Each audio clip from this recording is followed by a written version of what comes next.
अस्सलाम वालेकुम। घर में मौजूद हूँ अपनी छोटी सी लैब के ऊपर। यहाँ पे जेनेटिक पर काम हो रहा है और जब मैं फारिग होता हूँ तो तब इसके ऊपर काम करता हूँ। और ये भी समझ लें कि एक मेरा शौक है। और कुछ लोगों का तजस्सुस है कि लव बर्ड का प्रोग्राम जारी है या बढ़ गया, क्योंकि वरना लोगों को किसी को वड़ा हुआ देखना या वरना सुनना लोगों को बहुत पसंद है। तो भाई नहीं, वो वड़ा नहीं, बढ़ गया और जारी है। और जारी कैसे है कि यहाँ पे अगर फर्ज करें कि अगर आपने डन फेलो निकालना है तो डन फेलो विजुअल लेंगे और साथ एक स्प्लिट लेंगे, तभी आप उसके ऊपर डन फेलो निकालेंगे ना।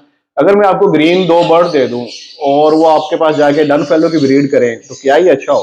ग्रीन बर्ड दूं आपके पास पेल फेलो ब्रीड करें, ग्रीन बर्ड दे दूं वो आपके पास क्रीमिनो डेकिनो जो ब्रीड करें। तो ये इस चीज को वो समझ सकते हैं जो मालिकुलर बायोलॉजिस्ट है या जो बर्ड का डीएनए कर रहे हैं। जो आम आप ब्रीडर है ना, वो नहीं समझेंगे ये किस लेवल की बात कर रहा हूँ। तो कुछ जो है ना, इस लव बर्ड को लेके मैं कुछ वर्किंग कर रहा हूँ। और ये जो बर्ड का जेनेटिक है ना, जिसके डीएनए में हमने वो कुछ काम करना है, जिसे आप मनचाही म्यूटेशन बना सकते हैं। तो मनचाही तब्दीलियां कर सकते हैं, पर का कलर चेंज कर सकते हैं। तो इसके ऊपर काम करेंगे। इसके ऊपर अभी शुरू किया है, एक बड़ी सी लैब बनाई है जहाँ पे रियल टाइम पीसीआर है, चार पांच और बड़ी बड़ी मशीनें, जदीद मशीनें हैं। और वो मैं आपको बाद में विजिट कराऊंगा। वहां पे हम बर्ड का डीएनए भी करेंगे। और लव बर्ड के हवाले से मैं करने क्या जा रहा हूँ, पहला काम, पहले हम लव बर्ड का एक हॉस्पिटल बनाने लगे हैं, जहाँ पे लव बर्ड का ही नहीं, बर्ड्स का, जहाँ पे आप अपने बीमार बर्ड भेजेंगे और हम उनका ट्रीटमेंट करेंगे, उनकी बीमारियां फाइंड आउट करेंगे। वहाँ पे लैब भी होगी, डॉक्टर भी होगा। और दूसरा काम, पीसीआर, डीएनए डीएनए करने लगे हैं बर्ड्स का। और डीएनए मार्केट में तो बहुत सारे कर रहे हैं, तकरीबन कोई 50-60 लोग जो है ना डीएनए कर रहे हैं। लेकिन उनका रेट बहुत ज्यादा है, गरीब को उससे फायदा नहीं हो रहा, न्यू फेंसर को उससे फायदा नहीं हो रहा। मैं डीएनए शुरू कर रहा हूँ। और जो बर्ड, जिसके बर्ड का रेट 5,000 से नीचे होगा ना, 6,000 से नीचे होगा, उसका हम रेट टू रेट जो भी कास्ट आएगी हमारी, फर्ज करें जी हमारी कास्ट 200 आ गई तो 200 रुपये का डीएनए, 300 आ गई तो 300 का डीएनए, उससे ऊपर वालों का जो मार्केट रेट पे ही हम डीएनए करेंगे। तो ये दूसरा स्टेप हो गया। तीसरा स्टेप ये है कि एक मार्केट बनाने जा रहा हूँ बर्ड लव बर्ड्स, पूरी बर्ड्स के हवाले से। तो एक हमारी छोटी सी कॉलोनी है, प्लाटिंग की हुई है, वहाँ पे मेन के ऊपर जो है ना 400-500 दुकानें, उसका हम सोच रहे हैं। तो वो भी मैं आपको लोकेशन दिखाऊंगा। और अगर आप कुछ लोग विलिंग होंगे तो हम 2-3 महीने का किराया उस पर माफ कर देंगे। तो ये 2-3 काम है इसके ऊपर। और गोल्डियन, जावा और डव, ये खत्म करने जा रहा हूँ, क्योंकि इनकी ब्रीड अच्छी आ रही है और इनसे मुझे अर्निंग हो रही है। तो अर्निंग वाला काम तो करना नहीं ना। और मुझे जो टैग लगाया हुआ आपने, ये गोल्डियन वाला है, जावा वाला है, वो टैग खत्म करना है और सिर्फ रखने हैं लव बर्ड। और जो लव बर्ड अभी आप वाजे सुन रहे होंगे, ये मेरा घर है, मैं आपको दिखा भी देता हूँ, ये मेरे घर में ही है, मैं किसी की लैब में बैठ के नहीं बात कर रहा। आप लोग कहते हैं ये किसी के सेटअप पे जाके बर्ड दिखाता है, इसके अपने बर्ड नहीं है। तो मैं आपको आज आपको अपना घर भी दिखा देता हूँ और ये लैब का मैं आपको विजिट भी करा देता हूँ। अच्छा, बात क्या करनी थी? बात यह है कि इसके ऊपर ना, लव बर्ड के ऊपर यानी कि ये अच्छी चीज है और लॉस नहीं कर सकती अगर आपके पास अच्छी ब्रीड आती रहे। कोई भी बर्ड लगा लें, अगर आपके पास ब्रीड दे रहा है तो वो लॉस नहीं करेगा।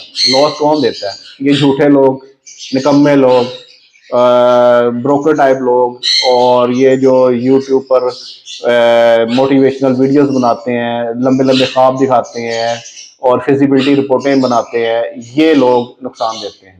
परिंदा नुकसान नहीं देता। हमेशा जो है ये लालच देने वाले जो है ना नुकसान देते हैं। फर्ज करें अभी पिछले साल रेट निकाले गए या पिछले साल कुछ रेट मुकर्रर किए गए, पिछले साल कुछ म्यूटेशनों को या कुछ बर्ड्स को प्रमोट किया गया। अब इस साल वो म्यूटेशनें और वो बर्ड्स, उनकी मार्केट रेट नीचे आ गए, उसके कंट्रोल करने के हवाले से कुछ नहीं किया गया, लावारसों की तरह छोड़ दिया गया। हर साल मैं देखने में, मैं तो अभी फरवरी से ये रखे हैं, तो मैंने जो सुन रहा हूँ या पिछली पोस्टें देख रहा हूँ, ये हर साल कोई ना कोई म्यूटेशन पिटती है। एक म्यूटेशन को प्रमोट किया जाता है, अगले साल उसकी ब्रीड आती है, तो वो उसका लावारिस छोड़ दिया जाता है। फिर एक नया परिंदा इंपोर्ट कर लिया जाता है, या फिर अपने पास ब्रीड ले ली जाती है, या कहीं से ब्रीड खरीद ली जाती है, फिर इसको प्रमोट किया जाता है। जैसे कि अभी तेल फैलो 1.5 लाख रुपए रेट खोला है फार्मलू का। मार्केट में आप तेल फैलो ले जाएं, आपको अपने रेट का अंदाजा हो जाएगा। 25-30 हज़ार 35 हज़ार वैसे सिंपल उनका रेट चल रहा है, और 50 हज़ार फार्मलू का तेल फैलो का रेट चल रहा है। अब लोग कहेंगे यार ये झूठ बोलता है, ऐसा नहीं है। अच्छा एक काम करें, आप आ जाए मेरे पास, फतेहगढ़ मार्केट में चलते हैं, मेरे नज़दीक यही लगती है। यहाँ पे अल्बाइनो जो है 8 हज़ार में परचेज हो रहा है और 9 से 10 हज़ार में सेल हो रहा है। क्रीमिनो 18 हज़ार रुपये का परचेज हो रहा है, 20 हज़ार रुपये का, 19-20 हज़ार रुपये का सेल हो रहा है। इसी तरह डेकिनो इस वक्त 16 हज़ार का परचेज हो रहा है और 18 हज़ार का सेल हो रहा है। और पेल फैलो 25 से 50 हज़ार के करीब इनका रेट है। और जो ऑफलाइन है वो फिशर के रेट में, यानी कि फिशर से थोड़ा सा ऊपर, फिशर 1200 से 900 रुपये वैसे मार्केट लेती है, 1200 में सेल कर देती है। और ये लेकिन थोड़ा सा ऊपर है, 2000 रुपया रेट चल रहा है। कोई भी आप ले लीजिए, फार्मलू का रेट में 4-1 हज़ार रुपये के करीब है। तो ये रेट है। अगर आप कहेंगे जी चौधरी ने गलत बयानी की है, आप फतेहगढ़ मार्केट आए, यहाँ पे आप विजिट करें, 2-4 दुकानें देखें, आपको समझ आ जाएगी। नहीं तो मेरे खिलाफ पोस्ट लगा देना कि तारिक इसने चौधरी ने झूठ बोला था, वहाँ पे तो ये रेट ही नहीं है। नहीं तो मुझसे रब्ता कर लेना, मैं आपको ले दूंगा। तो ये रेटों की तो बात ही नहीं हो रही। 8 हज़ार में भी बारे में अल्बाइनो, क्रीमिनो 15 हज़ार में भी बारे में, लेकिन आपके ब्रीड अच्छी आनी चाहिए और यहीं पे रेट स्टेबल रहे तो फिर रहे। रेटों का मसला नहीं है। मसला तो ये है कि जिन लोगों ने महंगे बर्ड लिए हुए हैं ना, मसला वहां पे आ जाता है। अगर मेरी परचेजिंग, मैं आज तेल फैलो की परचेजिंग कर लेता हूँ 1.5 लाख रुपए, अगले साल जो है वो ब्रीड बड़ी मुश्किल से उनकी आना शुरू होगी, क्योंकि पहला क्लच जो है वो इनफर्टाइल होगा, डेड इन शेल हो जाएगा, कुछ बर्ड मर जाएंगे, कुछ होगा। और जो मुझसे पहले के जिन लोगों ने लगाए हैं उनकी ब्रीड काफ़ी अच्छी खासी आ चुकी होगी। तो रेट खुलेगा 25 हज़ार रुपया, 30 हज़ार रुपया। और मेरी अभी ब्रीड भी नहीं आई होगी। जो मेरे साथ ऐसे ही हुआ ना, क्योंकि मैंने फरवरी मार्च में तो पट्ठे लिए हैं 2-2 3-3 महीने के, अभी तक मेरे पास ब्रीड नहीं आई लव बर्ड की। अब तो मैंने उनकी बॉक्सिंग की है, अभी तो मैंने उनकी पेयरिंग की है, और ये मेरे पास घर पे लगे हुए इनकी तो मैंने पेयरिंग भी नहीं की। ये खुले छोड़े हुए हैं क्योंकि यहाँ पे मैं एक्सपेरिमेंट कर रहा हूँ इनके ऊपर। तो अभी ब्रीड नहीं आई, और मैंने देखा कि यार वो जो मैंने चीजें जो पहले वो ली हुई थी वो तो हिटपन हो गई, उनके तो रेटो खराब हो गए। आपकी जो है ना इन्वेस्टमेंट वहीं बढ़ जाती है जब आप सुनते हैं कि यार इस बर्ड का तो रेट इतना हो गया, तो आपका दिल तो वहीं टूट गया। ब्रीड, अब कुछ लोग कहते हैं जी आप ब्रीड ले लो और कमा लो। तो जो बर्ड मैंने तेल फैलो मैंने पिछले साल 2 लाख का लिया हुआ है, वो अभी मैं मार्केट में बेचने जाता हूँ तो 50 हज़ार का बिकता है।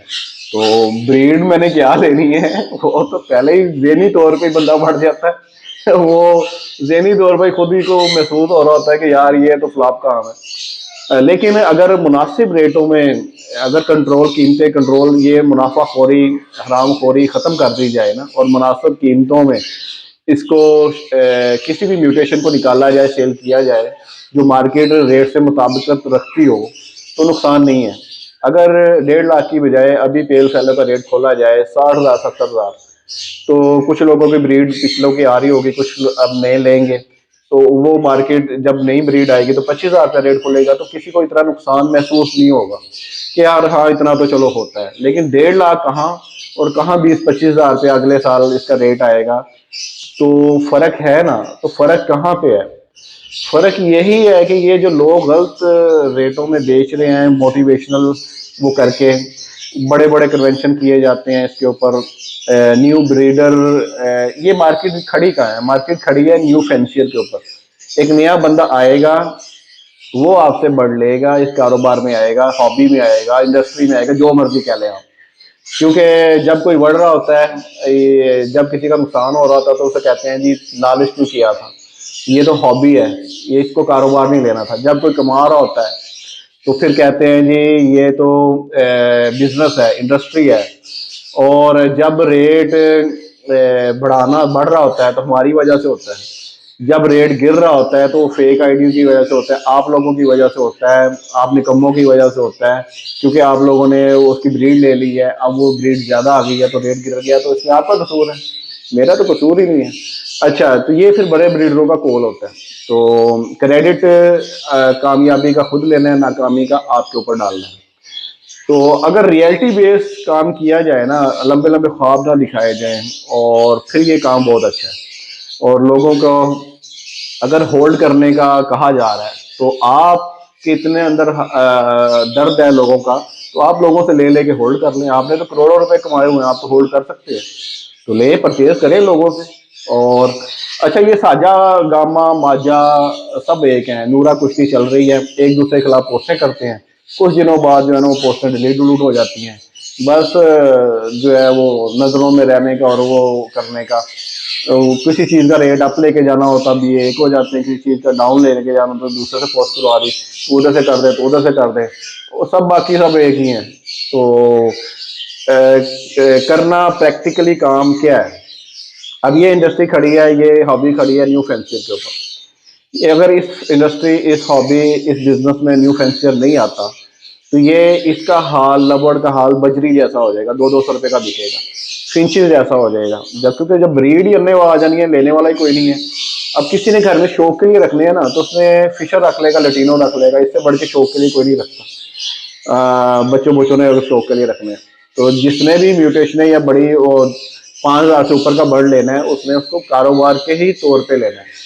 तो कारोबार की फिजिबिलिटी जो है ना, रियलिटी बेस होनी चाहिए। और कीमतों का उतार चढ़ाव होता रहता है, यही कारोबार है। अगर कीमतों का उतार चढ़ाव ना हो तो फिर ये कारोबार नहीं है, फिर तो सूद में आ गया ना। लेकिन मुनाफाखोरी, हरामजदगी और बहुत ज्यादा लूट मार और शिकार, भारू घेरना, किसी को शिकार, नई मछली को घेरना, नई फैंसियर को घेरना, टोपियां टापियां पहना के ख्वाब दिखाना, जॉब छोड़ दो, उससे आप क्या कमा रहे हो, ये लगाओ, इतना कमा लोगे, ये है वो। अगले का पिछला भी बर्बाद कर देना, और अगले ने जो नई इन्वेस्टमेंट की वो भी बर्बाद कर देना। तो ये है, और फिर इसको लावारा छोड़ देना। ये अपनी जो अगर एक रेट लिस्ट निकाली है, रेट निकाले हैं, उनको इम्प्लीमेंट अपने ग्रुपों की हद तक ना करा सकना, मार्केटों की हद तक ना करा सकना। इसके ऊपर बैठने की जरूरत है, आपस में एक होने की जरूरत है कि रेट कम से कम एक हो। अपने ग्रुपों की हद तक तो रख लो। बाकी अगर मार्केट को कंट्रोल नहीं कर सकते, मार्केट में जाकर लोगों की मिन्नतें नहीं कर सकते। और मैंने मजे की बात है कि मुझे अब चुका देने वाले इंकशाफात हुए हैं कि ये जितने भी सोशल मीडिया के ऊपर बड़े बड़े ब्रीडर या ब्रोकर बने हुए हैं ना, ये कुछ भी नहीं है। वो बड़े ब्रीडर मैंने देखे हैं जिनका नाम भी नहीं है मार्केट में, कुछ भी नहीं है, वो हजारों के हिसाब से बर्ड लगे हुए हैं जिनके पास, और खामोश है। और जो असल गेमर है पीछे वो है, इंपोर्ट भी वो करते हैं, एक्सपोर्ट भी वो करते हैं। चाहे एक्सपोर्ट इंपोर्ट 2 नंबर तरीके से करते होंगे, लेकिन हजारों के हिसाब से बर्ड लगा के बैठे, वो बिल्कुल खामोश। उनका काम है सिर्फ बिजनेस करना। और इसी तरह ही वो आगे ये इन छोटों पे हाथ रख लेते हैं, इनको देते हैं, जा बच्चा ब्रीड बेच जाके, जा बच्चा ये न्यू म्यूटेशन है इसके ऊपर देख, और ये फिर उसको लेके चल पड़ते हैं। और बेड़ा गर्क होता है न्यू फेंसियर का, गरीब बंदे का। और वो जिसने जोड़ जोड़ के कोई म्यूटेशन लेते हैं, ये कहते हैं खुद को अपग्रेड करना चाहिए, अपग्रेड करते रहें। अच्छा जी, मैंने आज अल्बाइनो लगा लिया, अब उसका रेट आ गया 8,000, मैंने लिया था 18-20 हज़ार रुपये में। अब मैंने अपग्रेड करना है, अब मेरी ब्रीड आई है, मैंने उसको बेचा, अब मैंने क्रीमियम में जाके ले लिया। तो वो जो ब्रीड आई थी वो पैसे बढ़ गए वो क्रीमियम लेने में, अब अपग्रेड करने में। अगले साल क्रीमियम का रेट गिर गया। अब मैंने फिर ब्रीड आई है, तो अब मैंने फिर उसको अपग्रेड करना, मैं पेल फेलो में चला गया। तो मैं सारी जिंदगी अपग्रेड ही करता रहूंगा, कमाना कहाँ से है? पैसे, दाने, बिजली का खर्चा, ये बाकी चीजें कहाँ से निकालनी? तो कमाने का हक सिर्फ इनको है, आपको नहीं है, न्यू फेंसियर को नहीं है, ये पुराने ब्रीडरों को है। अगर इनके खिलाफ कोई पोस्ट कर दे, बात कर दे, तो ये फिर सब एक हो जाते हैं। फिर ये कहते हैं जी नेगेटिविटी फैलाता है, नेगेटिव बंदा है ये, और इसको कुछ नहीं पता, ब्रीडिंग का नहीं पता, इसको बर्ड का नहीं पता, ये नहीं पता, वो नहीं पता। तो एक बंदा जब नया आएगा तो उसको तो पता ही नहीं होगा, आप उसको मिल मिला के लूट लेते हो। वो कहते हैं नहीं हम इतने सालों से कर रहे हैं, तो हम पहले भी थे, अब भी रहे, आपने तो रहना ही रहना है, आपने कहाँ जाना है? आपने तो बहुत कमा लिया है और कमा रहे हैं। लुटता तो वो नया ब्रीडर, नया बंदा आके है ना, उसके ऊपर वर्किंग करने की जरूरत है कि कैसे हम रियलिटी बेस्ड फिजिबिलिटी बनाएं, कैसे हम ये जो पुरानी जो आपके यूट्यूब पर वीडियोस डली हुई हैं जिनको लोग देख देख के फंस जाते हैं, इनको डिलीट करना चाहिए, ताकि वो पुरानी वीडियोस मेरे जैसा बंदा देख के ना फंसे।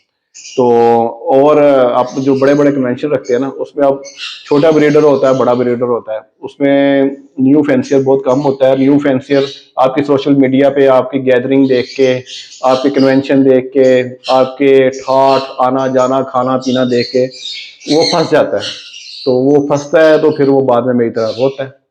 लेकिन मेरे वो 2 करोड़ जो मैं लवबर्ड में लगाए, वो मेरे पास 2 करोड़ काले वो अकेले ही नहीं थे, मेरे पास और भी हैं। मैं लैब बना भी है, और बहुत कुछ कर रहा हूँ इसके ऊपर, मार्केट बनाने का भी सोच रहा हूँ। तो मैं पहले अभी आपको लैब दिखाता हूँ। यहाँ पे मैं करता क्या हूँ, ठीक है। इसको मैं पॉज नहीं करता, कट नहीं करूंगा, ताकि आपको ये ना लगे यार ये बंदा कहीं और जाके वीडियोस बना लेता है किसी और के लैब में, किसी और के शेड में। तो खत्म करूंगा मैं अभी गोल्डन वगैरह ये वो। अच्छा, ये वो मशीनें हैं जो ओपन यानी कि कंटेमिनेशन फ्री हैं, तो इसमें भी थोड़ी बहुत लिहाज करना पड़ता है। ऊपर हुड लगा हुआ है, इधर भी लगा हुआ है। और जो हसास मशीनें हैं ना, जिनके यूवी लाइट में हुड जो होते हैं वहां पे वो अंदर लगे हैं, तो वो मैं फिर कभी दिखाऊंगा। अभी मैं सिर्फ आपको अपनी वर्किंग प्लेस दिखा रहा हूँ कि यहाँ पे हम करते क्या है। अच्छा, और ये मेरा घर ही है, और कुछ यहाँ पे हम केमिकल्स वगैरह रखते हैं। अच्छा, बर्ड्स की बीमारियों के ऊपर जो हम काम कर रहे हैं ना, अब ये देखें, ये बर्ड यहाँ पर एक्सपेरिमेंटल रखे हुए हैं, इनकी ना ब्रीड ले रहे हैं ना कुछ। ये जो है ना आपको नजर आ रहा है येलो रिंग नेक, इसके पर नहीं है, ये लूंड मुंड है। तो ये इनमें एक बीमारी है, ये इसको पता नहीं क्या कहते हैं, कौन सी मोल्टिंग कहते हैं, फ्रेंच मोल्टिंग, जिसमें इनके पर निकल जाते हैं। ये नीचे वाले हैं, इसके भी पर खराब है, इनकी फ्लाइंग नहीं है। तो इनके ऊपर वर्किंग हो रही है कि इनको ये बीमारी क्यों है, और कहाँ पे ये इनके जीन में क्या डिफेक्ट आया है कि ये दोबारा इनकी वो नहीं आ रहे, पर नहीं आ रहे। अच्छा, यहाँ आगे चलते हैं। यहाँ पर है क्रीमिनो डेकिनो, और ये काफी सारे केजेस हैं दूर तक, और ये इनकी ब्रीडिंग नहीं ले रहे, सिर्फ एक बॉक्स लगा हुआ है, वो भी एक्सपेरिमेंटल लगाया हुआ मैंने, क्योंकि मुझे एग चाहिए। और इनकी हम ब्रीड नहीं ले रहे। क्रीमिनो है, डेकिनो है, अल्बाइनो है, और इनकी उम्र साल से ऊपर हो चुकी है। इस टाइम तो इनसे ब्रीड लेने का टाइम था, और इनको मैंने बॉक्सेस में लगाए। अच्छा, पेल फैलो और दूसरी जो म्यूटेशन है वो मेरे पास ऊपर लगी हुई हैं, जिनके हमने बॉक्सेस लगा दिए हुए हैं। और जो छोटी म्यूटेशन है वो मैंने रेंट पे जगह ली हुई है, वहाँ पे लगाए हुए हैं, वो मैंने आपको दिखाया था। वहाँ पे जावा भी लगी है, गोल्डन भी लगी है।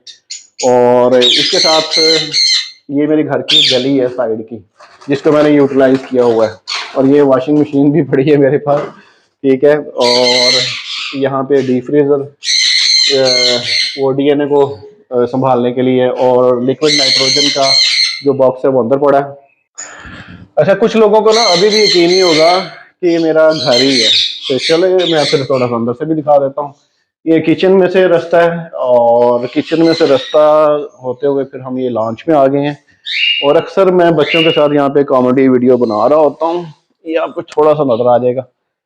तो और वो सामने जो मेरा वो है स्टोर, जिसको हम यूटिलाइज कर रहे हैं एज ए लैब, वो मैं कभी फिर बाद में दिखाऊंगा। ले जी, वापस आ गए हैं हम ये यहाँ पे लैब में।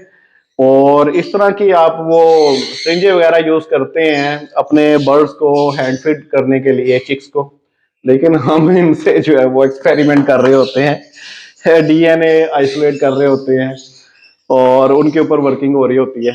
और ये भी एक मुश्किल है, इसके ऊपर प्लांट के ऊपर भी थोड़ा सा वर्क हो रहा होता है।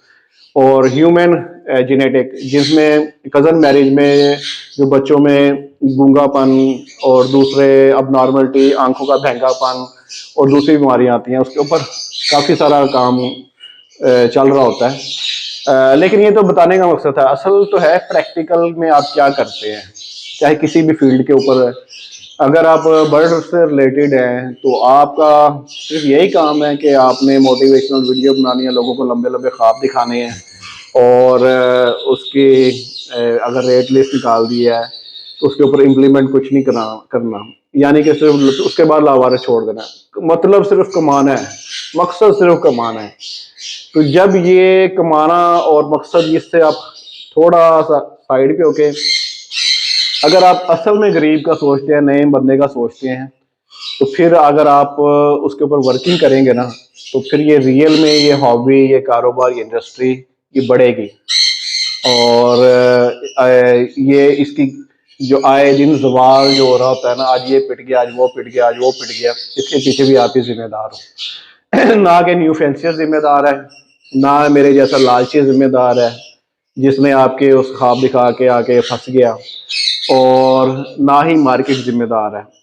तो अगर आप ना बनाएं इस तरह की मोटिवेशनल वीडियो, अगर आप बना चुके हैं उनको डिलीट कर दें, ना दिखाएं लंबे लंबे ख्वाब लोगों को, करोड़ों कमाने के, लाखों कमाने के, जॉब छोड़ दें, उसमें क्या कमाएंगे आप इसमें आ जाए, आप बहुत कमाएंगे। तो ये चीज़ें रियलिटी बेस्ड, इसके ऊपर इम्प्लीमेंट असल में काम करना पड़ेगा इसके ऊपर, तभी ये हॉबी, इंडस्ट्री या बिजनेस कायम रहेगा। नहीं तो एक दिन ये भी बजरी की तरह ख़त्म हो जाएगा। तो फिर कौन रह जाएगा इस काम में? नया ब्रीडर, नया शौकीन तो आएगा नहीं, क्योंकि उसको तो हकीकत पता चल जाएगी। आस्ता आस्ता लोगों को समझ आती जा रही है। जब ये समझ ज़्यादा आएगी तो अगले साल कोई नया कस्टमर ही नहीं होगा। इस साल आप लोगों से बर्ड नहीं बिक रहे, संभाल के बैठे हुए हो ना, होल्ड करके बैठे हुए ना, वो म्यूटेशनें जो पिट चुकी है उन्हीं को होल्ड करके बैठे हुए। मैं भी करके बैठा हूँ, डायलूट लिए हुए काफ़ी सारे।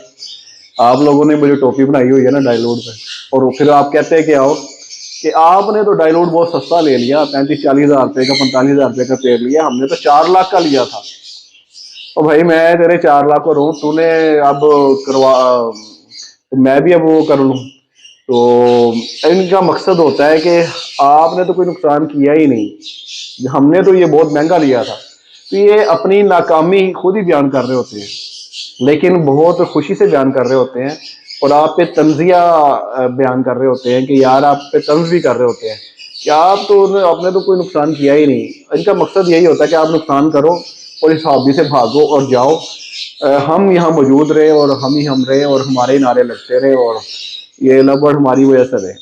तो चले, ये वीडियोस जो है ना लंबी होती जाती है, लेकिन मेरा मकसद होता है कि आवाम को आगाही देना, रियलिटी बेस, रियलिटी जो मार्केट में चल रही है उसको, और एक जो बंदा इस हॉबी में आता है, न्यू फैंसियर या मेरे जैसा लालची आता है, उसके साथ बनती क्या है, वो क्यों हॉबी छोड़ जाता है। तो आपको मेरी वीडियो से अंदाजा हो जाता होगा मैंने कैसे अपनी बर्ड्स के वो जो शेड है जो किराए पे लिया, उसका मैंने अपनी कास्टिंग भी निकाल कर दिखा दी। 1 लाख रुपए बिजली का बिल, 40 हज़ार रुपये तनख्वाहें 2 वर्कर्स की, उसके साथ बर्ड का दाना 80 हज़ार रुपये का, सॉफ्ट फूड, विटामिन और दूसरी चीज़ें, ये वो 30-40 हज़ार वो लगा लें, तो कहाँ बात चली जाती है। और लगभग से खुदा की कसम 3 बच्चे लिए हैं, अभी 3 बच्चे, अभी भी वो सेल्फ नहीं हुए। बॉक्स ही अभी नए बनवा के लगाए हैं, पिछले बॉक्स जो लगे हुए थे, लेकिन उनमें कुछ वो हो गए, इनफर्टाइल हो गए, कोई डेड इन शेल हो गया, कोई कुछ हो गया। और 3 कुछ बच्चे आए थे, वो मर गए सेल्फ होने से पहले ही, क्योंकि इतना खास ध्यान नहीं। जब तक आप खुद नहीं ध्यान दोगे ना, तब तक आपके वर्कर भी कुछ नहीं करते। वो दाना पानी, वो सफाई वगैरह करके चले जाते हैं, लेकिन असल चीज़ वो आप ही नहीं देखनी होती है, और मेरे पास इतना टाइम नहीं होता। तो फिर अब कहाँ टाइम दूँ। इसके साथ मैंने कुछ और मेरे कारोबार भी हैं 3-4, उनको भी ध्यान देना होता है। कहीं एक जगह मैं लेक्चर भी देता हूँ, वहाँ पे भी जाना होता है। तो काफ़ी सारे एक्टिविटीज़ होते हैं, गार्डनिंग एक्टिविटीज़ हैं, वहाँ पे भी देखना होता है। तो चलें, ये तो मेरा अपना मसला है ना, आपको तो बर्ड्स से मसला होना चाहिए। तो बर्ड्स के ऊपर हम क्या करने जा रहे हैं, अभी एक बर्ड हॉस्पिटल वो बनाएंगे, नूले, लगड़े, काने, ये वो, आप बर्ड डोनेट कर सकते हो, अपने बर्ड का इलाज करवा सकते हो। दूसरा, हम पीसीआर शुरू करेंगे इसका, बर्ड के, और पीसीआर कह रहा हूँ, डीएनए, पीसीआर मशीन से तो होना है, डीएनए शुरू करेंगे, ठीक है, क्योंकि डीएनए में ही सबसे ज़्यादा गड़बड़ होती है। जो मैंने बर्ड लिए है ना, वो भी मुझे एक्सेल की शीट व्हाट्सअप कर देते थे, छोटा सा वो एक लकीर सी, वो खुद ही बनाई होती हैं, मेल फीमेल, यार अब समझ आ रही है। पेयरिंग करके बैठ गया, एक जोड़े से 8-8, 10-10 अंडे आ गए, मैं बड़ा खुश। बाद में पता चला है असल जब डीएनए कराया तो वो तो फीमेल है। तो डीएनए में सबसे ज़्यादा घपला है। डीएनए के कार्ड नहीं लिए, फिर वो व्हाट्सएप के ऊपर उनसे तस्वीरें ले ली। वो बाद में पता चला कि खुद ही एक्सेल में बना बना के वो तस्वीरें जो हैं खुद ही वो डीएनए के पैसे भी उन्होंने बचाए हुए हैं। चलें जी, ये तो फिर चलता रहता है। उसमें डीएनए में घपला है तो वो करेंगे, मार्केट के ऊपर वर्किंग करेंगे, काफ़ी सारे लोगों से ओपिनियन लेंगे। अगर वो उस मार्केट में, मैं आपको बाद में उसके ऊपर वीडियो बनाऊंगा, जगह यानी कि वहाँ पे 400-500 दुकानें हों, अगर हमको 2-3 महीने आपसे किराया ना ले तो आप वहाँ पे बर्ड बेचना शुरू कर सकते हैं या नहीं, उसके ऊपर बाद में ओपिनियन लेंगे। तो कुछ इस तरह के काम करेंगे। फिर एक काम मैं ये करूँगा कि गरीब बर्ड से, गरीब बंदा जो होल्ड नहीं कर सकता, उनके बर्ड हम अपनी सेफ में रख लेंगे, दाना पानी करेंगे, या उनसे परचेज कर लेंगे या उनसे सेफ में रख लेंगे। कुछ भी इस तरह का एक मैकेनिज्म बनाएंगे ताकि हम अपने पास होल्ड कर लें, और जब उसका रेट मार्केट में ऊपर हो उससे करें, या एक्सपोर्ट के ऊपर लाएं। एक्सपोर्ट के लिए किसी से मिलना मिलाना पड़ेगा तो उसके ऊपर बात करेंगे। इसका कोई एनओसी वगैरह होता है वो लेंगे, और एक्सपोर्ट इसकी अरब कंट्रीज, वहाँ पे इनकी डिमांड ज़्यादा होती है, रेट ज़्यादा होता है, उस तरफ ध्यान देंगे। तो जो करने वाले काम है वो ये है। तो अब अकेला बंदा हूँ, ये सब इकट्ठे हैं, मैं अकेला हूँ। अब देखते हैं होता क्या है, मैं भाग जाता हूँ, मौजूद रहता हूँ, या क्या बनता है। अब कुछ कहा नहीं जा सकता क्योंकि मैं नको नक हुआ हूँ वैसे, क्योंकि सारी एक्टिविटीज़ छूट गई, कहीं आ जा नहीं सकता 2-3 दिन के लिए, बर्ड्स पे ध्यान रखना पड़ता है। तो वो सब एक्टिविटीज़ ख़त्म होगी, मेरी आज़ादी ख़त्म होगी। तो अब देखना ये है कि अगर मैं इस फील्ड में रहा तो फिर ना कोई पॉजिटिव काम हो जाएंगे। अगर इस फील्ड से भाग गया तो फिर ऐसा ही चलता रहेगा। चले जी, बेमकसद से वीडियो। अल्लाह हाफ़िज़।